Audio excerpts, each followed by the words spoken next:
Yeah, no, power of the voice should do it. Are you sure? Yes. Who's reading it? No, sure. No, we want the short paragraphs.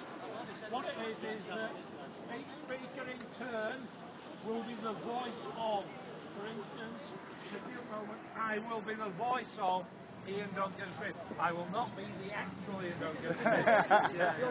Okay. Although I'll try and channel him as best I can. Sorry. And volunteers will be the voice of those claimants, those people being oppressed right now by ATOS. So it'll be very short, very to the point, and start then. The next time you'll hear from me, I will be speaking the words of Ian Duncan Smith in the monologues. The previous government has made some inroads into welfare reform by introducing reviews of people on incapacity benefits. It was a start to employ ATOS healthcare to undertake these assessments. But there is more work to be done. The proportion of people parked on inactive benefits has almost tripled in the past 30 years. So 41% of the inactive working age population. That is a tragedy. We must be here to help people improve their lives, not just park them on long-term benefits. To address this, we will reassess all current claimants of incapacity benefit on their readiness to work. If people genuinely cannot work, then we will make sure they get the unconditional support they need. At the same time, we will also make sure the system is fair by ensuring that receipt of benefits for those able to work is conditional on their willingness to work. So to be fair to the taxpayer, we will cut payments if they don't do the right thing. However, those assessors immediately capable of work will be moved on to job seekers allowance straight away. At the same time, and I'm about to draw to a conclusion here, those who have the potential to return to work will receive the enhanced support they need through the new employment and support allowance and the work programme. Thank you very much. Thank you. I'd like now to introduce some of the voices of some of those who are the victims of this sorry, did I say I didn't mean victims. I meant recipients of our tremendously new and innovative welfare strategy.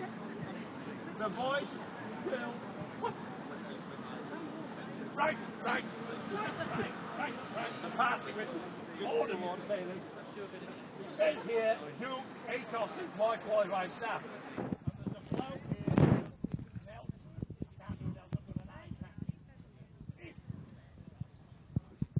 you have gynecologist of some fame, call Dr. S.A. Apparently, he's a disability analysis expert too. And that's it, is it? Fine. Right, next up please. State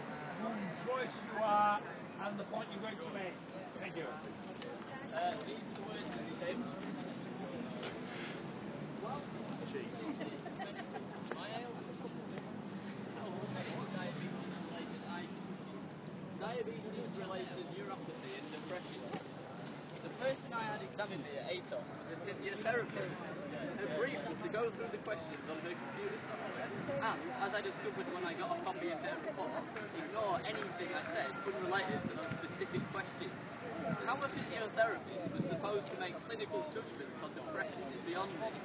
Naturally, ATOS gave me 0 points, and this was used by the DWD to disqualify my claim.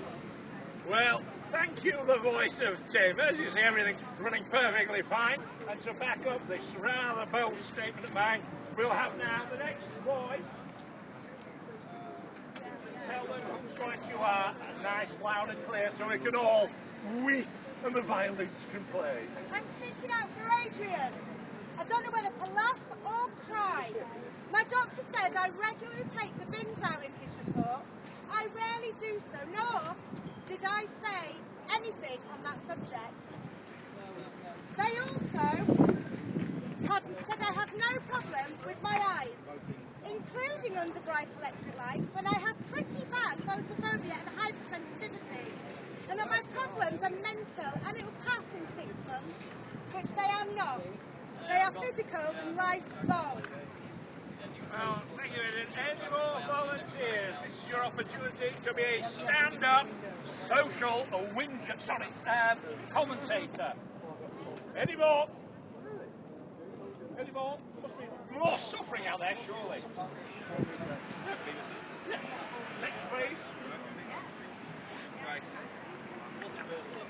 In the words of Kate, I find the medicals very upsetting. The so-called doctors / nurse practitioners don't listen to what you say. When you comment on something, they don't make notes. They sit constantly staring at the computer screens, only looking at you when you want to do something.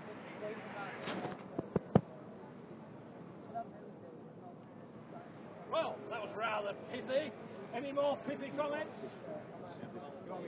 Step forward.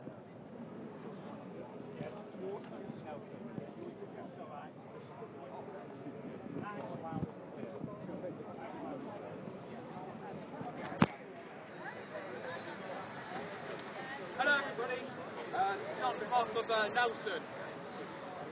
This is what happened at my assessment, and yes, I have complained. Dr. S.A. ushered my companion and I to the examination room. I made it clear my friend was there to support and take notice. Dr. S.A.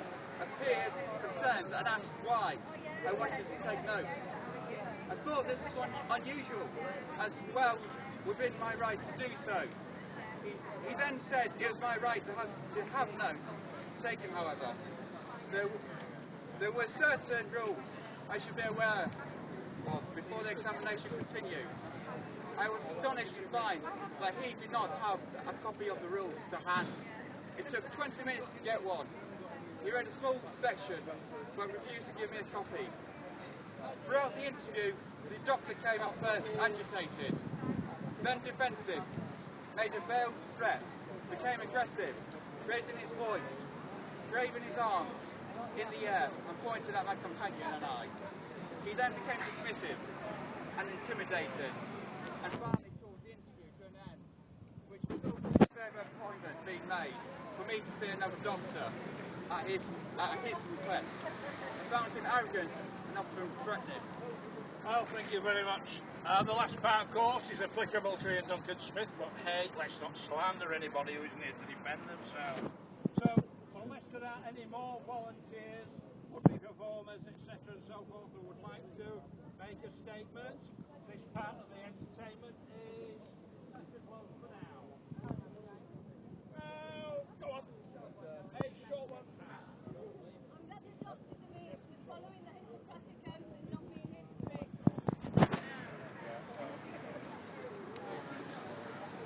We do have a late entrant.